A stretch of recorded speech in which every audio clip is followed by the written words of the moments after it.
this panel's called Shorts. I've been wondering if I got asked to chair this because of my height, but I've been assured that that's not the case. So the word shorts has been thrown around for years now when talking about content, and I think that, you know, it's losing its meaning now because it's less about length and more about the form. New video content platforms and social media platforms are popping up and evolving every single day around us, and as a result, so do we have to think more creatively about how we shape and edit a story to engage with our audience best and have maximum impact. Not only do we have to think about how we tell a story, but who we choose to tell that story for us as well. And so this morning on the panel, we've got an amazing list of, you know, people from one of the most sort of influential digital platforms from around the world. To my left, you have Lindsay Crouse from New York Times, Charlie Phillips from Guardian, Tom Riding from, is that right? Reading, sorry, from Red Bull TV, Max Gogarty from BBC Three, and Eloise King from Vice. So I thought just to kind of start everyone off and not talk about themselves for a minute, I'd just let everyone introduce themselves and maybe talk about a piece of content that they might have seen in the last year that I guess, you know, really kind of caught their attention. We can't show them, but I thought it might be interesting just to kind of start things off. So, Lindsay, do you want to start? Yeah, sure. So I'm the coordinating producer of New York Times OpDocs. It's the platform at the New York Times opinion section as opposed to the news section for short documentaries. The goal of our series is to start a conversation. So we look for short films that express a strong point of view that can be made either through the filmmaker or a subject or some other creative filmmaking approach. I would say that a piece of a short film that I really enjoyed this year that we actually wound up acquiring from Sundance was a film called 10 Meter Tower. It's basically a short film that's surprisingly funny about a bunch of Swedish people standing on top of a diving board that's quite tall and contemplating whether or not they have the guts to dive off. And we wound up running it, and it was, I think, about 16 minutes long. It's something that I never could have come up with in terms of a film that would be a blockbuster for us. I never could have commissioned it, but at the same time, we ran it during the Sundance Festival, coincidentally the day after the American inauguration, and I think just the metaphors there of fear and how you confront it, and, you know, like, do you jump? It really seemed to resonate with an audience far beyond our usual audience, which was terrific. And at OpDocs, we're often looking for local takes on universal issues, and I think that there was something about it, them being Swedish, and, you know, not our typical Americans for our audience, or there was nothing recognizable about them, but also something universal, and I think that really resonated, and it was surprisingly powerful and well received around the world. Charlie? Yeah, awesome. So I'm Charlie Phillips. I'm head of documentaries at The Guardian.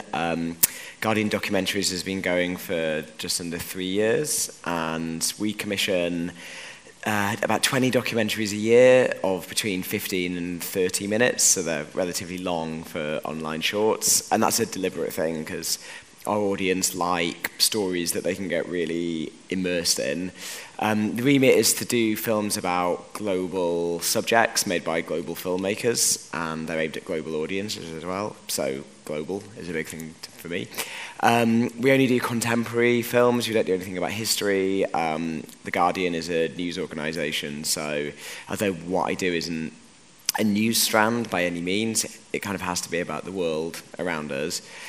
A lot of the films that we do are in the kind of social and political space, but we're interested in all kinds of documentaries. And what really matters to me is that the films are primarily told through like the testimony of the people involved in the films. So we tend to shy away a little bit from a kind of traditional voiceover. We'd increasingly rather that you heard from the people that are involved in those stories, because the strand is very much about access-driven stories and stories about people that our traditional Guardian journalists and video makers might struggle to get access to. We commission like 95% of the Strand. It's really rare that we acquire anything. We like to work with filmmakers from pretty early in the process and help you to kind of develop the ideas and be very interventionist as exec producers. That said, there is one acquisition that is actually playing at this festival, which is a film called Fish Story, made by Charlie Line, which I think is a really exciting film that's going to go out in The Guardian, on The Guardian in a couple of weeks.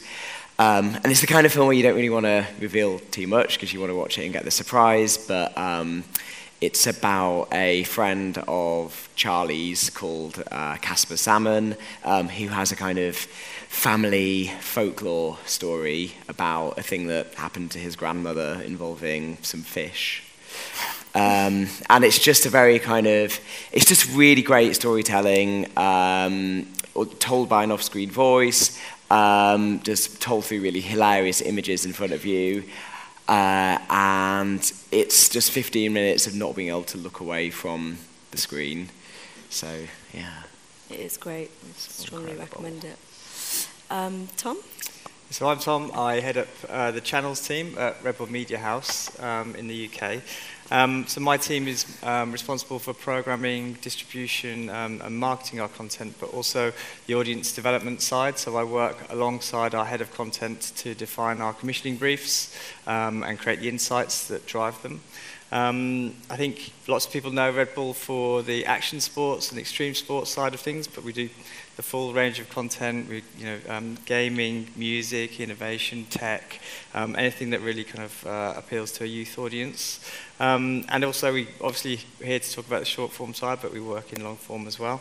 And I think thinking about the piece of content that I like is, I think what we're seeing especially in the short form space, and because of social media and the kind of rise of the feed, you see kind of a lot of flippant content, kind of a lot of clickbait, a lot of kind of eye candy, and I want if I give Max a bit of a compliment here and say, like, what I saw BBC Three doing with kind of issue-led stuff is fantastic. I think I recently watched an Amazing Humans short, very hungover on the tube, made me cry. So Which one was that it? was the story of that little lad who'd making teddy bears for sick children. Really got me after a night on the booze. So I think it's a fantastic thing to be doing, because I think it's very easy to dismiss the social media as that kind of flippant medium, when I don't think it is. Great. Max? Hello, I'm Max Gogarty. I exec editor at BBC Three. I look after, I look after short form, but I also we kind of have a bit. Call it new form content, really. So I don't do the long form, so the stuff that plays on BBC One or BBC Two, the linear content we do. I look at after everything else. I run a in-house team of producers, directors, shooters, editors, social media practitioners who have enabled us to reach new audiences since we've moved online, and we commission anything from, as you just said, short films for Facebook that are deliberately, commissioned for social platforms like Amazing Humans or Things Like to Say, all the way up to about, 20, 25-minute mid-form, we call it. And in terms of what something I've seen that I like, I was struggling to come up with one, but I think what Vox have done is amazing over the last year, and I think when it seems 90% of digital media companies are going to Facebook, they've really focused on YouTube and have grown in a way that I don't think many others have seen that growth recently, and they've done it with amazing, proper storytelling, and specifically the film that was like a 6-minute graphic-led VO explainer of Syria. I just thought right from the moment of the Arab Spring up until the ISIS, the growth of ISIS and Western intervention and stuff, and they just explained it with graphics and VO, and it's on like 3 million views, and I think we should commend that. And when you say new form as well, for anyone who might not know, is that more about the platform that you're creating it for? 100%. Okay. So, obviously, we're always about come to us with a story first, but if there's no thinking behind where is this going to be consumed, i.e., is this the best? Where is the best place to tell this story? Then it's quite hard for us to envisage an audience coming to it. Sure. Well, I'm sure we'll talk more about that in a minute. So, Eloise? My my name's Eloise King, and I oversee UK digital output across Vice, and then also the global executive producer of ID, which is our fashion-led arm.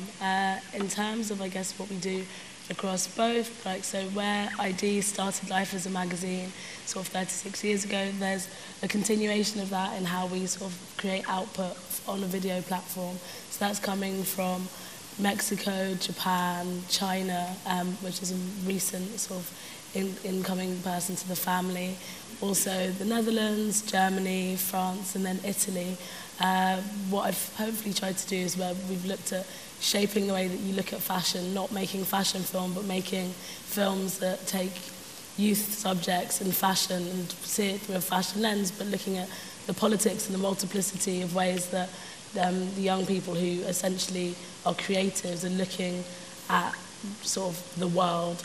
In terms of Vice, it's kind of similar, but not through a fashion lens. It's sort of completely open in terms of what we look at as stories by young people, about young people. So that's a mixture of hosted and unhosted content. I don't do short form as such, because in terms of the way that we're split up within our team, but the films that I commission are usually between 5 and 50 minutes long. The thing I probably enjoyed the most that we did was like an ID film that went out, which was JME and Jeremy Corbyn. I think for us, and for me, like in particular, it just felt like being on the precipice of that conversation, something that started online, which is JME tweeting about an interest in Corbyn, and also the way that that then followed through and felt like a really pressing conversation, like for our audience, in terms of not knowing why to vote, but feeling like they really had an interest in learning more about what Jeremy Corbyn was about, and then drawing him out on a personal level. And so that's probably something that I really enjoyed doing. It's shared really well, it generates lots of conversation, and feeds all across the platforms in terms of how we were covering the election. Great, thank you. And I guess something that's quite apparent with all of you is that, you know, you've all had enormous success in you know, building a voice and an editorial brand.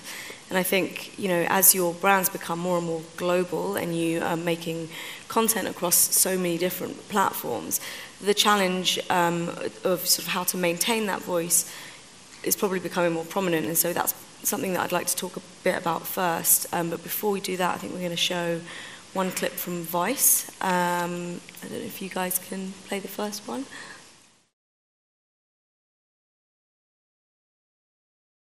So, Eloise, obviously Vice is known for having a very sort of specific tone that kind of permeates across everything that you guys do.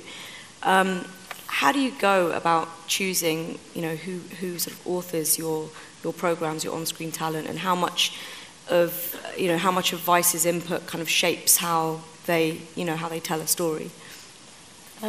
So one of the things I'm really keen to always do is to develop new talent, work with existing talent like Clive, who's been across the channel for years and really is someone that people identify with as being a Vice voice, but also bringing in new people. So watching online, seeing who's working in terms of writing pieces that I think are interesting, who have an interesting perspective, who offer access into new worlds. A good example of that is a young journalist and filmmaker called Jade Jackman. She was on the youth jury here last year, but I'd just been aware of her work and sort of in various similar sort of like activist circles and things like that. And so in terms of bringing her in, I was like aware that she'd been making films, but probably wouldn't necessarily be at a sort of professional standard, if you will. But just thought her access to Yarl's Wood, her interest in terms of detention centres, her legal background, her genuine passion, and that's what I'm always looking for, people who are passionate about something, who can give us a voice and who can have an opinion. So as opposed to getting presenters, looking for people to host things. And then in terms of bringing them in to work with us, it's a really collaborative process, and I think that really lends itself to the Vice voice. So pairing her with someone who's much more experienced and not trying to dampen that, but also recognise that I think the Vice voice has to be something that's like ever evolving. So what it was doing 2 years ago is not something that we'd be doing now, and that's naturally, you know, comes through my own personal interest, my own sort of like, I guess, social or moral compass, but understanding that, you know, people always expect Vice to, I think, be intelligent in their approach to things, to have people who have really, really strong opinions who give you a new perspective on the world. Yeah, and I guess it's interesting because, historically it would be the producers' advice that would end up getting on screen. They would be the ones that would come up with the story, and, maybe a broadcaster, they'd then go and look at who that host should be, but then advice, they'd be like, well, it's your story, you did the research, you get in front of the camera and do it. And so they've kind of ended up growing through practicing and sort of just throwing themselves in the deep end. How is that sort of transition working? Because now obviously on Viceland, they're now on TV. How is that transition working? Like, do they have to get much training, or do they end up becoming sort of flourishing themselves? I think we probably still work in that kind of organic, quite grassroots way, which I think means there's a continuation of that authenticity, and that I guess audiences are seeing them as they grow within those roles. In terms of how that works between Viceland, we're still, I guess in some ways, sharing talent. So Ben Ferguson, who would have been a big name, who transitioned to doing things for Viceland, also still is making a film with us at the moment. And I think that sort of slipstream and the way the sort of company is quite integrated in terms of the way that content's moving through. There's a film that we've commissioned for digital that's also going to look at doing something for Viceland, but then is also in conversation with something for a feature which wouldn't be hosted. But in terms of the way hosts generally work, I think if people have an idea, we tend to look at where it should live, but sort of not necessarily determining the shape of it before we see what we can get from it. Yeah, and I guess they always have a very specific tone and style that that makes them right for Vice. And Max, I guess you work with a variety of on-screen talent. You've worked with traditional presenters, but also with vloggers, and so how do you work with talent? How do you choose who sort of tells the story? Well, I mean, I think not that dissimilar to Eloise in a way. New talent is 100% at the lifeblood of 3, and always has been. And I think the great thing since we've relaunched online is there's so much more opportunities for new talent, either on screen or behind screen, because you can take a punt, And I think historically it's been quite hard for people, because to get that first hour. So talent comes to us in lots of different ways. I mean, we work obviously really closely with the commissioning teams and indies and suppliers who often bring us new voices, we try and nurture talent through the in-house team we've built. So people like Libby Haydock, who's presenting long form for us now. She came through the in-house team, presented a Drugs Map of Britain, now doing big long form. Same with Poppy Begum and Josh Haddo as well, who used to be at Vice and now doing stuff for us. So I think new talent comes to us in lots of different ways, and I think the most important thing really when pitching new talent is just trying to find those new voices that have got something genuinely different and distinct to say. And I think with the success of obviously Fleabag was probably our biggest hit of last year, and I think someone like Phoebe as a new voice is exactly where BBC 3 wants to be, and that show, commissioning that show, was a risk, And I think we want kind of more of that. I think it's interesting to see how, especially with a younger audience, who they're trusting as well. I guess with the kind of the previous rise of YouTubers and vloggers, now, the way that you engage with on-screen talent, you want to feel like that person is your friend in a way. You want to feel like they're your peers rather than someone that feels almost unattainable. And I think that's an interesting shift as well, and how that's kind of democratized, the storytellers, the kind of new media storytellers. I guess also interestingly, you work with athletes quite a lot, and how, they become the stars of your shows too, and how they end up kind of telling the stories that would traditionally be told with presenters. It's true, actually. I think the only thing that we kind of impose on it is that it has to deliver our purpose. So we take the gives you wings thing very seriously.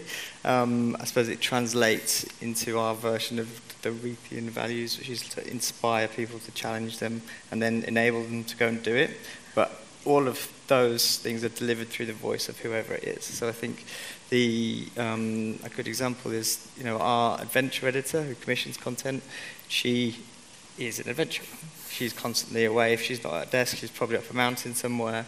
And she has a following, and she has that authentic voice. And I know, authenticity is a word that's kind of bandied about a lot in these circles. But I think as soon as the audience sees the fingerprint of a brand too heavily imposed on it, then you lose them. And I think it's absolutely, key that you kind of bring that talent in and let them tell that story. So absolutely, and actually, you know, the best ideas come through that route, I think, as well. Yeah, it's good to think that, you know, you're not, so it's behind the screen as well. It's the people that kind of know that story the best will get to kind of shape and mould that too. And I guess, Lindsay and Charlie, you guys have so many contributors and filmmakers from around the world. How do you guys sort of define and sort of hone down, you know, who tells that story? Because it becomes a lot more observational. So does it become the lens that, you know, ends up telling that story and kind of shaping that voice? Yeah, certainly for us, we like films where you can identify they've been made by an independent mind. And so The Strand is all about doing stuff that's outside of core Guardian contributors. So in a sense, it's kind of the opposite of these guys. Like, we deliberately don't want the films to seem like they were made by, you know, Polly Toynbee or Owen Jones. Like, we do have the news video team who do feature that, are stars, but my thing is about bringing in new filmmaking voices, and so the diversity of The Strand and the independence of The Strand is what makes it really good for us. And that means that when I'm looking at pitches with my team, we will look at like whether The Guardian has done something on that country recently or done something on that subject recently. And it's actually a really good thing for us if it's something that's been outside of our previous coverage. So though it sounds counterintuitive, when people write to me and they're like, you know, I saw this big article The Guardian did 2 weeks ago about this thing and I want to make a film about that, that's actually like a total turn-off for me, because I'd be like, well, we've covered it then. And I always have to think about what we've covered in print or in audio already, because the documentaries are relatively expensive and time-consuming for The Guardian, so they really have to like hit the heights and do something totally original. But I guess also, is there a challenge in that if it's an untold or unfamiliar story, how you can grab people's attention with, you know, using social media? Is that also a challenge? Yeah, it is a big thing. I mean, primarily it's about the craft of the filmmaking and just doing a really great film. But yeah, I work really closely with our marketing team and our social media team to make something that could seem really dry and really worthy on the surface and make it kind of exciting and relevant. And like The Guardian's we're kind of in a really interesting place as an organisation, because the newspaper remains relatively like UK and parochial and traditional and a little bit middle-aged, but the website is one of the most visited news websites in the world and is completely global and only a third audience, and a third UK in its audience and a lot younger.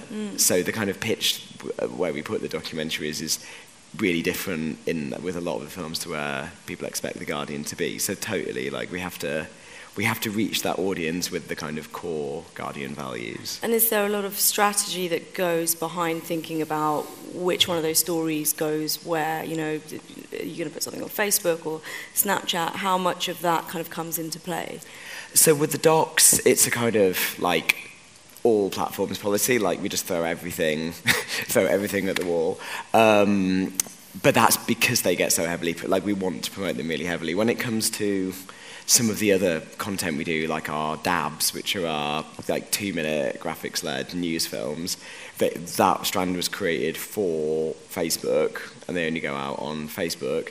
That's not my strand, but I think it's brilliant. And then there's also strands that are being developed for Instagram stories at the moment, which are super short, and they are presenter-led, and they're really different to what I commission. So like, yeah, generally there's a lot of platform-specific stuff, but less so with the docs. I guess there's cross-platform, but then, Lindsay, can you talk a bit about also, you've got your authorship, but then also how experimental can you get with the form? I know across New York Times you do 360 and VR, but then obviously within OpsDocs, how experimental can you get with the form as well in terms of how you tell that story? Yeah, I mean, we take all of our ideas from our filmmakers.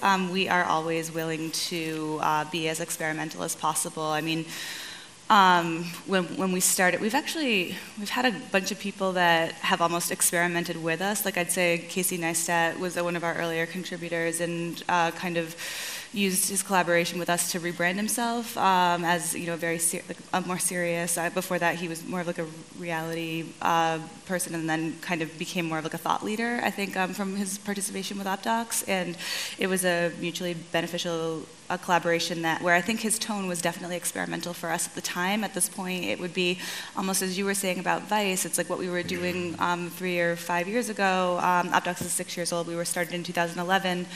At this point, we're looking for the next thing. OpDocs is constantly expanding, as is Times Video. We, like The Guardian, have a news video desk that does sort of more expository work, but kind of like on the news, reacting to the news, explaining the news to us.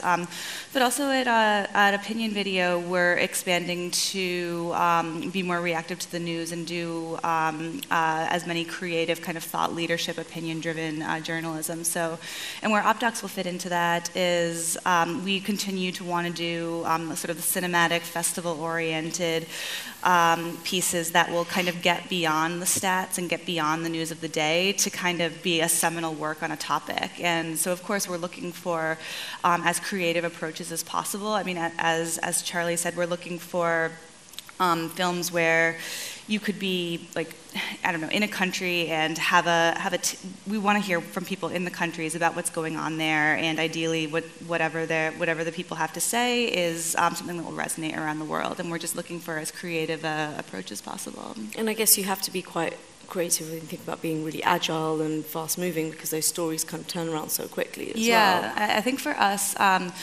so we have the benefit of everything that comes to us is on spec. We don't really commission. And so we need to be kind of nimble. I think a pitch comes to us, and it's usually like an 8-week turnaround time from the time that we get a pitch, and then we'll like kind of at the rough cut stage, right. And then we'll work really heavily to go through a number of different cuts, and then we'll publish it ideally like 2 months later. That process can be anywhere from a couple days, which I do not want to do again, or you know, it can go on for months, depending on if it's a very evergreen topic, which we do look for the evergreen films that aren't going to kind of expire in terms of their news value, that will have value that we can resurface in screenings and festivals for years to come. But every once in a while, we will do sort of a news-oriented piece, and yeah, we need to be very nimble about restructuring it based on changing events. Okay. And I guess everyone's really touched on you know, cross-platform and how you shape content for, you know, social media. We're going to just play another quick clip from BBC Three. I don't know if you want to talk about it before. Just it's because I think the brief was to bring something that's coming up that's not out yet. Okay. So this is a series that's about to soon to come. Okay. So obviously you've got, you know, a really rich story there where, you know, in order to kind of get the best out of your contributors, you're going to have to spend a lot of time with them and sort of be with them as much as possible. When you're kind of creating something where you're quite instinctively, you know, uploading and sort of releasing content with a fast turnaround, how do you sort of become really reactive with stories like that? Do you have someone who's at the sort of beck and call, and like, what's the process? I'm not entirely sure, because we're starting now. Okay. So we've like backed that for the next, I think they've been doing it for about 3 or 4 months. So we backed that for the next, I guess, 8 months from now. And they've started shooting, obviously, as you've just seen. And I think like in 2 weeks' time, we release the first one. And then off the back of that, it will be quite fast turnaround. So the team on the ground have established relationships and the access and the you know, contributors. And I think when we initially commissioned it just as a single, and they brought that back, and we said just keep going, because, you know, I think seeing how especially now as well, you know, seeing how those lives are going to play out over the coming months, and trying to kind of feel like we're in those lives, and they're still, you know, happening and developing, you know, in real time and stuff. I think could be a really interesting experiment for us. Yeah, and so is the idea that the kind of backbone of that story is on iPlayer, or is it all across? Yeah. Okay. So we start with, you know, like we'll start with 15, 20-minute eps on iPlayer and YouTube, and then spin it off from there, you know. Right. So characters, profiles, cut downs, social content and stuff, traveling across platforms. Tom, we were talking earlier about sort of how existing platforms are kind of rehashing and reposting existing content to kind of engage an audience to a third-party platform, which is really interesting. How does Red Bull kind of engage their, do you commission content specifically for your social media platforms, or is it used more as a kind of promotional tool to direct you to the Red Bull TV site? That is on an audience-by-audience basis. So we use the data to look at where we should distribute very closely. So we do create specific content for specific channels, and we very much put a lot of work into working out what works where and why. You can, for example, little kind of knowing your platforms inside out has a huge benefit to the way that you can achieve reach and engagement stats. So really simply put, you could, if you chose to do a 90-second video on Facebook rather than a 70-second video, it's going to get more reach because Facebook want to put a mid-roll in the middle of it. Yeah. So they'll push it up the feed for you. So there's little tactical things like that, and then there's just the pure understanding your audience. What 90% of people aren't listening with sound whilst they're looking in the feed, and those kind of things, which really inform the approach. But when we're looking at how to distribute, I think we'll take an audience and we'll look at how engaged that audience is when it reaches our own platforms. And if they're highly engaged, then we'll prioritize our own platforms in the mix. It's usually, if there's a big brand resonance with that particular topic, we'll be able to do that. If it's a new topic to us and we're just entering into it and we haven't got that kind of brand association, those key KPIs aren't there, then we'll take a more distributed approach and we'll kind of let it kind of roam free and go further, whether it's on YouTube, Facebook, Insta, Snapchat, whatever. So it's a really audience by audience approach. Sure. And Charlie, has there been any kind of surprises when you might have released something and not expected it to have done as well as it could have done, or as well as it did do, or the opposite way around, where you thought a story would be sort of really compelling and maybe it didn't engage people as much as you thought? Has there been any kind of examples of? Yeah, totally. Like last month or maybe the month before, we put out a 30-minute doc about Bolivian activists with disabilities occupying the main square in La Paz, the capital of Bolivia, and it was like a beautiful film. It's completely observational. It's just brilliant observational filmmaking. But I was kind of aware that this was such an incredibly Guardian film to put out. I mean, it just sounds so worthy. But and the style of it as well was in some ways quite online unfriendly. It's fast paced, but it's quite a long film. And then that did really, really well for us, and not just in Bolivia and Latin America, but everywhere, and people really reacted to it, and people engaged with it. And I think that there's a surprisingly large audience for films about activists and films that engage people with, especially a younger audience, with social justice issues.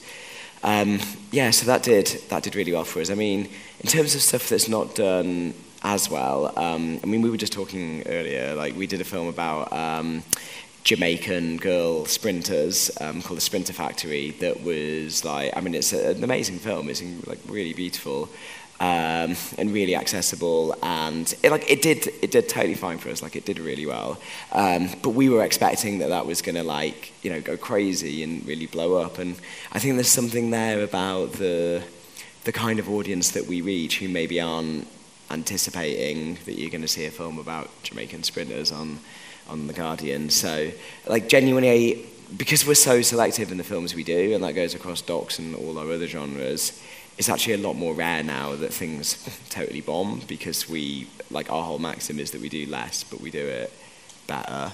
Yeah, and I guess in terms of demographics as well, you might be kind of working with a story that might skew slightly older, but then do you shape and edit that on a different platform to, is the goal to try and reach different demographics with? Yeah, it is. I mean, less so with the docs, but certainly with something like Anywhere But Westminster, which some people might have seen, which is our flagship news series. where two of our journalists like go on the road around Britain, and they've been doing this for 10 years, and they go and meet people on the streets of Britain, and like they have this amazing knack of predicting the outcome of every vote, even local elections in Britain, because they just go and talk and listen to people. And they have a really good way of, like the whole film goes out on The Guardian, but they specifically edit with like being able to clip short elements that can go out on Facebook and like totally reach a younger audience. And Lindsay, how much do you sort of lean, because obviously New York Times has many different arms, how do you sort of compile everything to sort of have this sort of one channel that you can direct everyone to? Do you sort of direct everyone to one Facebook page, or does everything come to OpStock or to New York Times? As of right now, OpDocs is pretty much presented as part of the New York Times opinion section.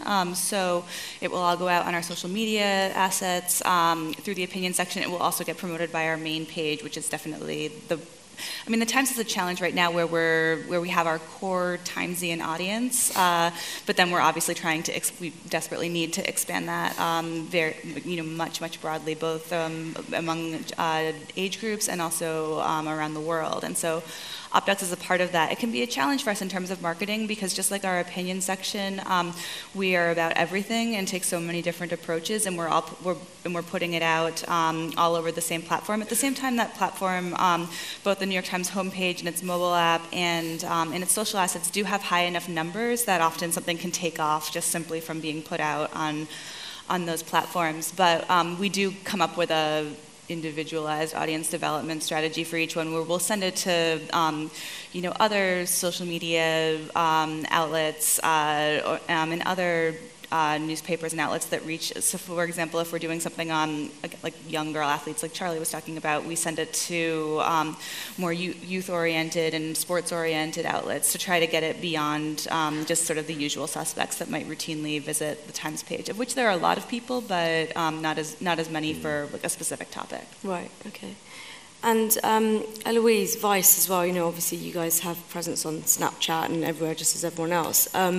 Do you find that there are constraints with how you kind of boil a story down to this 5-second clip, or, what is the sort of challenges that you have with telling these quite rich stories, but, with very minimal time to kind of get it across? Do you mean across all platforms or Snapchat specifically? Snapchat specifically is, maybe interesting. I think we kind of basically looked at how best to format things for Snapchat, so less boiling down and more like content creators specifically to work across that medium. So what's really useful about it is that actually it does work as a continuous streaming, sort of in a continuous streaming way, insofar as even if you're working with 10-second clips, actually if you don't interact with it, it will just keep moving across. So we've developed a dating show that's going to go out for that, which is kind of I think probably going to be quite interesting and exciting, but really looking specifically within that medium, how you use the screen to the best effect, how you use sound bites and you have those good edit and cut points. But I think it's been kind of quite I guess a process of working to that and looking at not necessarily being constrained, but sort of developing something entirely for it, and sort of rather than working the other way around and taking content that lives elsewhere to live on there. So when we were doing the elections, we did tons of content elsewhere for the elections, but we did rants and bants, did a piece specifically for that, which was looking at a true or false section, doing true or false on Theresa May and Jeremy Corbyn, for example, and that works very well within that, because you have a question and answer that can be delivered within that 10 seconds. Then you've got another 10 seconds to do the same. Similarly, we've sort of, I guess, had members of staff talking about what their opinions were, integrating graphics in their animation to sort of elevate the story, to keep I guess people engaged in it, but also make sure that we were telling something that was specifically right for Snapchat, rather than a video that would have been on YouTube or WhatsApp, YouTube or Facebook rather than WhatsApp. Yeah, I guess there's a real skill to it, and what's interesting is how those those formats are almost becoming genres in their own right. Like Yeah, now you see completely. films where it's 3 minutes long, but they're told in 5-second clips, and it's like, you know, the story of a guy. I saw something recently, the story of a guy who kind of falls in love, and then he breaks up with his loved one, then he has a meltdown, and then he gets back together with someone else, and he has another meltdown. But you can see the sort of transition of like 5 years of this guy told within like 3-second clips, and you can see how that's being used more and more now to kind of really cleverly tell stories in quite sort of like quite powerful, you know, whereas like Vine probably has a lot to answer for as well. But we wanted to talk a little bit about sort of global audiences as well, and how you guys are sort of deciding on how much sort of global versus local content gets mentioned. Before we do that, we're going to show something from The Guardian. Cool. Do you want to set it up, actually? Yeah, so this is a clip from a film going out on Friday called The Infamous Chalk Girl, which is about a young girl in Hong Kong who was involved in the Umbrella Revolution.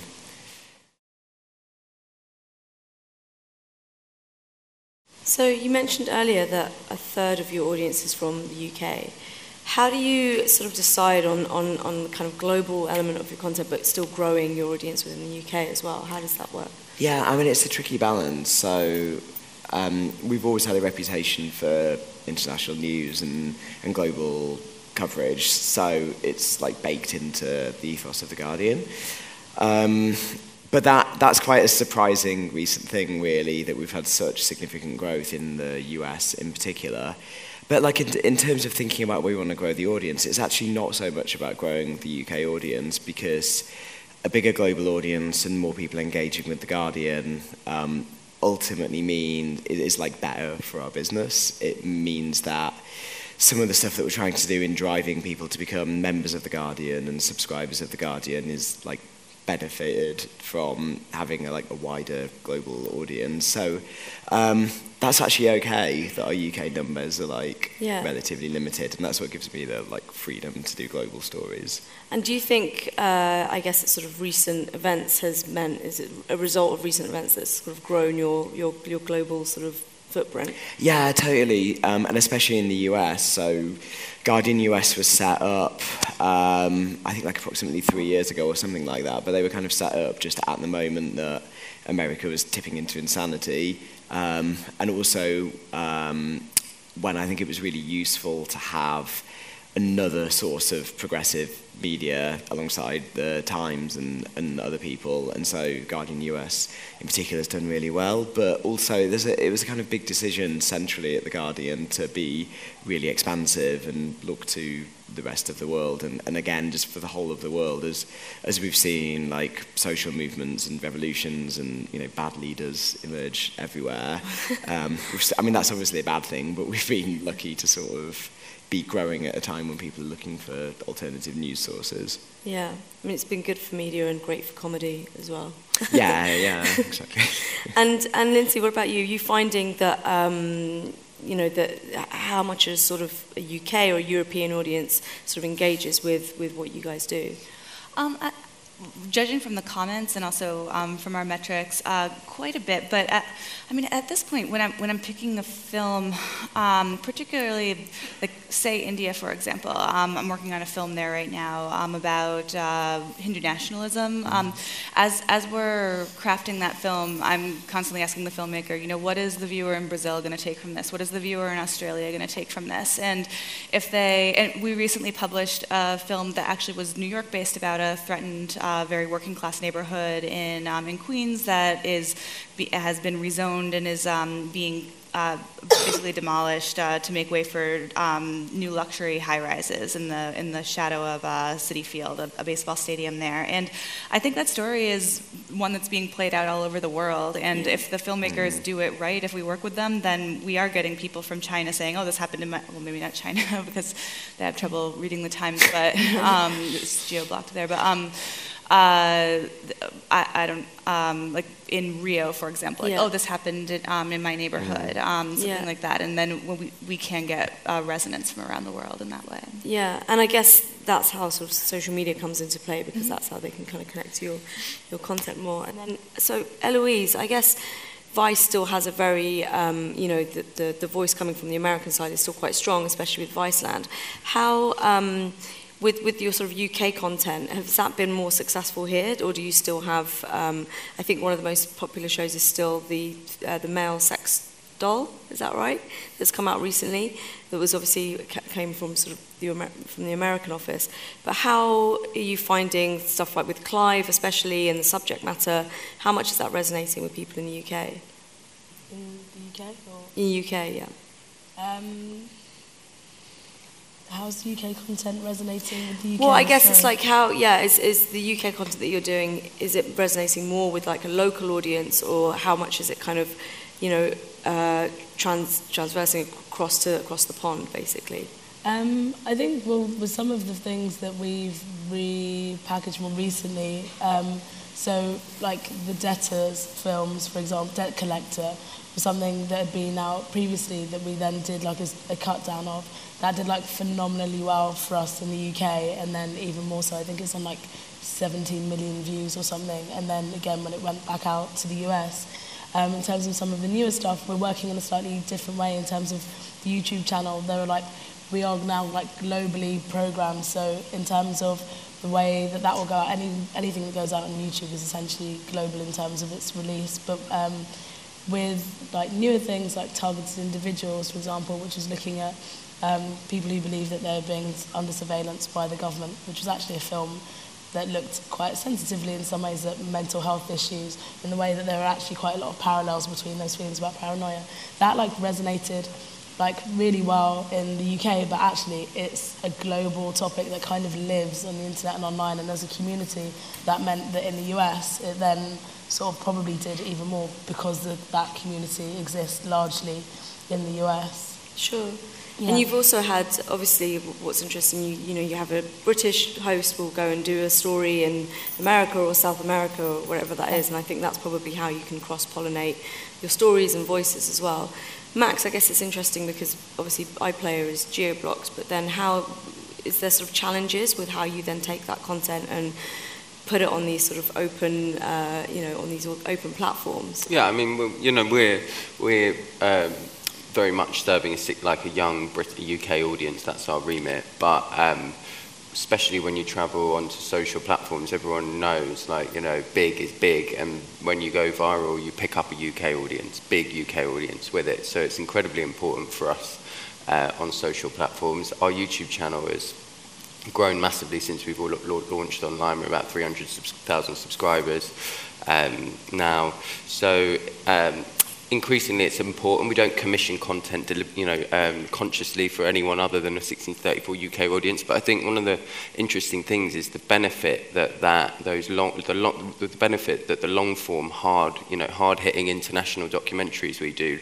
The benefit of social to bringing people to those films or creating awareness about those films is huge. We did Brian Woods was talking about it the other day. We did like a short kind of cut down from Stacey's latest film called Mums Selling Their Kids for Sex in the Philippines, and it's gone massively viral.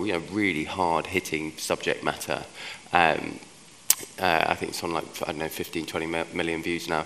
And another good example of that is we're even starting to work more closely with the wider BBC, and so we're working really closely with Factual and Alison, and we did a kind of short cut down of the Rio Ferdinand documentary, which was like a 2-minute kind of version of that film. And I think we were talking a bit earlier about how there's traditionally don't do that to my film. It's 60 minutes. It's beautiful. I'm not going to make it into a 2-minute thing. But what we did, and it was really interesting bit of research on that. On the viral success of that short cut down we did for Rio, was that about 30% of the 16 to 34s that watched the linear BBC One transmission said it was because of what we did. So, you can see it's a mixed ecology, and I think the most important thing, even with the long form, is, and even if it's sitting in a geo-blocked walled garden, the more buzz around it, the more likely people are going to come in and watch it. Yeah. And you mentioned earlier that you had some interesting insights as well into kind of how your audience was engaging with content. Has there been what's been the biggest surprise, and has that kind of shaped how you think about subject matter and the sort of, how you kind of approach commissioning?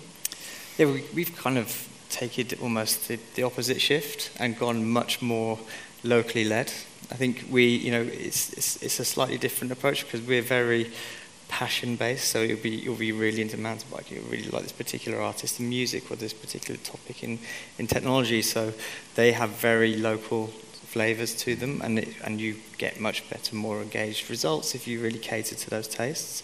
I think it just depends where we're pitching it. We're really happy to go for some smaller, highly engaged audiences and then look at the more breakout mainstream things. I think we're going to see a clip about one of our mountain bikers, Danny McCaskill, whose films kind of transcend biking. It's just it's kind of feel-good movie with some spectacular things in it, and we'll see a much larger global audience for that kind of approach, where we have to introduce things like much more narrative things. So I think we are probably we're more towards local first, and if we get that really right, then we'll naturally generate the global hits.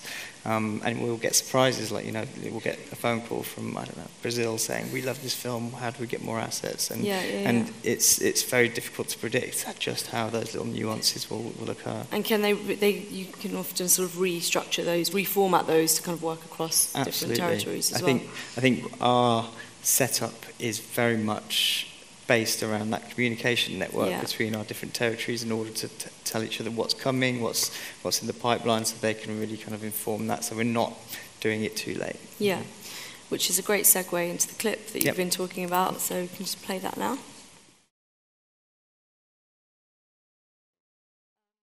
Something I've noticed with a few of your platforms is that, I'm also running out of time as well, is that you have quite a few sort of different verticals and channels within your sort of platforms.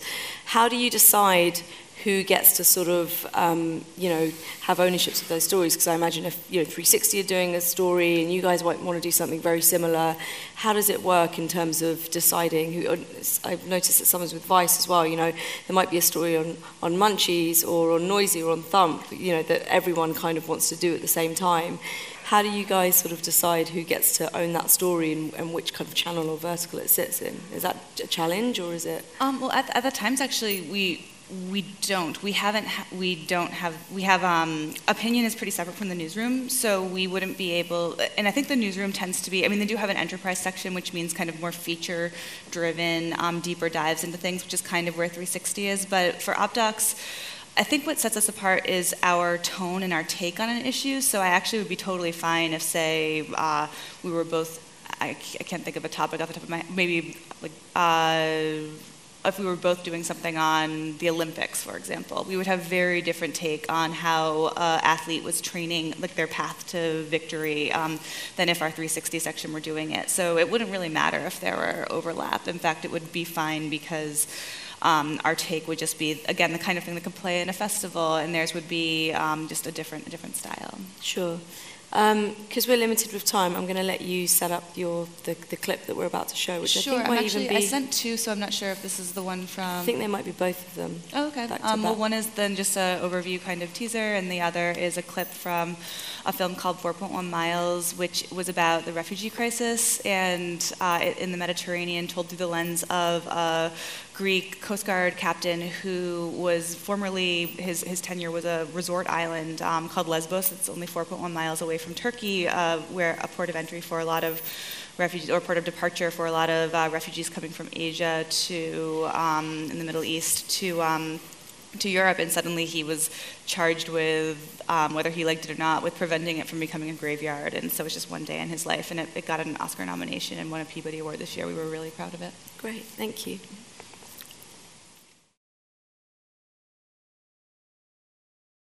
So, apologies that we're sort of having to cut a little bit early and being waved at, but if anyone's got any questions in the audience, do you want to wave your hands? Guy in the white jacket there? Yeah, you. I was pointing at him to go next. Really simple one on money. I've got lots of new filmmakers who come through my factual and non-fiction and short-form storytelling thing, and they always say, how can we make the economies of scale work? So I guess it's price per minute is the question I'm asking that you pay for your commissioned content. You want to start, Charlie? Sure, yeah. So we pay up to approximately 15 grand for our films. It depends, really. I mean, it depends where you are and what you're doing, but we can pay up to £15,000. Lindsay? Our fees start in the couple of $1,000s range, and they can go up from there. Occasionally, we have partnerships with foundations that can help fund a project. We pay upon publication, and really what we're offering is platform and reach, I think. We do, like 99% of everything that we make is made in-house, so we tend not to necessarily do acquisitions. But I do work a lot with young filmmakers, so that would then be like engaging them on a basis as like a director, as a producer onto the project, and like fees is accordingly in terms of like how industry rates work around that. And then in terms of acquisitions, which again I haven't tended to do a huge amount because we like to sort of help shape things from sort of incipient stages, but there's a film that we've got at the moment, for instance, which is very much specifically based on the access that it has in terms of the way that we've sort of priced that up, and then internally we're taking it through the edit with the director, which again has had an effect on how much we then offered when we were doing the contract at early stages. So it's unfortunately not very helpful, but a bit of a how long is a piece of string. If the access is amazing, you know, I'd be really open to talking about, you know, what that budget feels is suitable as opposed to something that's like already predicated. I mean, it totally depends on the idea, but for short form, we have like a tariff, bronze, silver, gold, I think it is. So bronze is £1 a minute, silver is £2 a minute, gold is £3 a minute. And gold, right, is, you know, we'd be expecting international or scripted elements for gold. So about £1 a minute for domestic. Yeah, we do the full range of everything that's just been discussed here, from working with young filmmakers and just giving them the access and support, to kind of working, you know, even sometimes at lower rates for archive-led stuff, but equally right up there, you know, a couple of $100,000 for a global 3-minute short. So, you know, we also work very closely with commercial partners who will help with that funding as well. So it's the full range. I think it's always really just dependent on what the story is, isn't it? Yeah. You could get something that you think like this, you know, if you know that's going to have a massive impact and bring a big audience to it, then it's going to be worth the investment because you're going to get the return. So. Also, I should say, for long form, it's different. So for like long form for us, we can pay up to like, you know, 250 grand for the right thing. So, you know, yeah. And it's interesting when you have something that's, you know, brand friendly as well, and you can sort of, you know, collaborate with the brand and do it that way. Gentlemen over here. Yeah. My question's about fact-checking. So obviously if you write a history paper or academical book and you generally have to footnote or, you know, assert your central proposition, in television it's not like that. Do you see it as your role to independently fact-check what is being brought to you, or do you take it that, you know, it's put out there and it's for the viewer to decide whether they find the thing credible and believe it or not? Maybe Eloise. So we like absolutely fact check things if you're putting something out as fact, where like, you know, we definitely would fact check, any broadcaster would. I think you have like a responsibility to do that if you're talking about science, if you're talking about statistics and data around you know, politics or like socio-demographic issues. Like, it'd be irresponsible not to check. When you're talking about something that's like opinion driven, that's completely different, and that's where you obviously have a lot of license in terms of hosts to like put an opinion across. And I think there's a really clear distinction between when those two things are happening. Yeah, we'd always not sort of, it's not that we leave it to the audience to decide, but you have to be clear about what information you're giving them, so that can't be misinterpreted, obviously not be either libelous or defamatory, and all of those other things that apply to legal compliance that goes on to into broadcasting as a general sort of tone note. Next. Yeah. Same. Yeah, I mean, yeah, with the BBC, so Same yeah. applies for all. Okay. I mean, I asked the question because of the poverty thing. Some people would argue that poverty statistic. Which poverty statistic are you talking about? The answers you give are very clear. Oh, in the... On the thing, yeah. Yeah, before anything goes to air, it goes through very rigorous editorial policy. We check everything. We also, you know, when we're doing stuff on social, we always credit on screen as well now. So if there's statistics there, there'll be a credit at the bottom. We're absolutely, totally rigorous with all our, you know, facts. I think especially now, you have to be even more sort of diligent than totally. ever. It's, people are really sort of will pull you up on it. Lady at the back. Hi, how do you measure success, specifically engagement? Do you prioritise key metrics? I don't know how long people watch for or shares, that kind of thing. Tom, you probably have a bit of insight into something. We put a lot, this is kind of the number one thing that we track. We benchmark the platforms, so we look at what is the norm on that platform, because your engagement rate, say if it's video retention, how much of the video did they watch, is going to be far lower on Facebook than it is on YouTube, and YouTube will be lower than it is on your own platforms most of the time. So we look at that as a key metric. For us, we absolutely and utterly prioritise shares. I think for us, the reason why we prioritise shares is obviously it's a built-in marketing mechanic, but more so than that, I think if you look at true engagement, it's kind of, they've seen it, they've watched it, they like it, and they're willing to put their own social status on the line to share it with other people. And I think that's kind of the highest form of engagement. So obviously, it works with both metrics. I think if you were to look at Facebook individually and look at some of the low retention rates, you'd be kind of like, wow, is this platform really as powerful as we think it is? But we look at then, there is a segment which will be very engaged within that audience, which will have much higher engagement rates, and it won't be that massive reach number that you see at the top, but it'll still be a very significant number of people, so it still has value. Yeah, it's never black and white, is it? It's so subjective as to how something can, how you sort of measure success in a piece of video content. It might not get as many views, but the amount of shares it had meant that, whoever was watching that was genuinely engaging with it and sort of wanted to spread it. I don't know if anyone else has anything different to say. Yeah, I think, so you go ahead. We're the same. I mean, we have a quite kind of sophisticated model across platforms and we obsess kind of about engaged reach. So it has to be interaction, shares, comments, rather than just kind of that top line figure, Yeah, I totally agree with that. I think you have to be slightly sceptical about top line viewing figures, because it really matters how much people are engaging with it and kind of, comments around it as well. Exactly. We place slightly less stock in shares, because I think there's a certain amount of cynicism about people sharing a lot of content without reading or watching it and just kind of reading the headline. But it's kind of like you sort of look at an average of all of this information and get a general idea. Yeah. I guess the technology to kind of record all this stuff is becoming more and more refined, and it's becoming more interesting to see people, down to the very kind of micro, how many seconds of something they watched, how they watched it. Yeah, it's interesting. Do we have any more? Lady at the back, Hello there. I just wanted to ask the panel if they could comment a little bit on the grammar of short form, because obviously it's had a long time now to evolve, and we all know it's not just a cut down of longer form. So, and you've all got some experience now in what you think is going to work for these shorter formats. So, would you comment on that, please? Who wants to go first? I mean, I think the grammar is constantly evolving, and again, it's so dependent on platform. But I think there are obvious and basic ways to optimize content for that platform. So, for instance,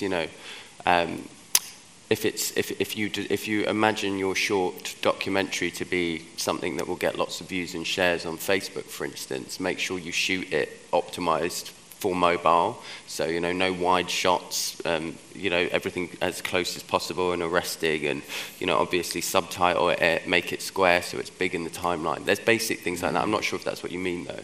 I totally agree. I think it's really platform specific, so it depends on the audience's expectations. There's an expectation that people get when they come to The Guardian, where they're sort of primed for information and something, reason, like an intelligent experience, compared to people just finding something randomly on Facebook. So I think the space has evolved in quite a mature way, and there isn't just one way about it. I think it's really important to look outside your genre, because kind of innovation and kind of storytelling kind of methods come from other places. I think Now This and those guys absolutely smashed it with the short form news on Facebook, and there was a lot of following in that space. You know, Mashable might say the same with their approach on Instagram. Or so I think it's really important just to kind of just look outside of what you're doing, because the innovation is happening everywhere. Yeah, I totally agree with that. Just quickly, like Max mentioned Vox earlier, and I would totally echo, like, check out Vox if you haven't already. Like, they do amazing pop culture essays, and they just seem to have they seem to have just done stuff that they've tried as like a new format. And yeah. But I think there's all these sort of tricks that you can do to kind of engage your audience with thumbnails and titles and, like you say, edits. But ultimately, you know, what you guys are doing is sort of it's the story. Like, if the story is good, then that's ultimately all that matters. It's the kind of age-old, you know, technique that every sort of media publication has been doing forever. So I'm going to have to thank everyone. If anyone has any more questions, you can come and ambush them afterwards on stage. But thanks all for coming, and thank you to you guys for being here.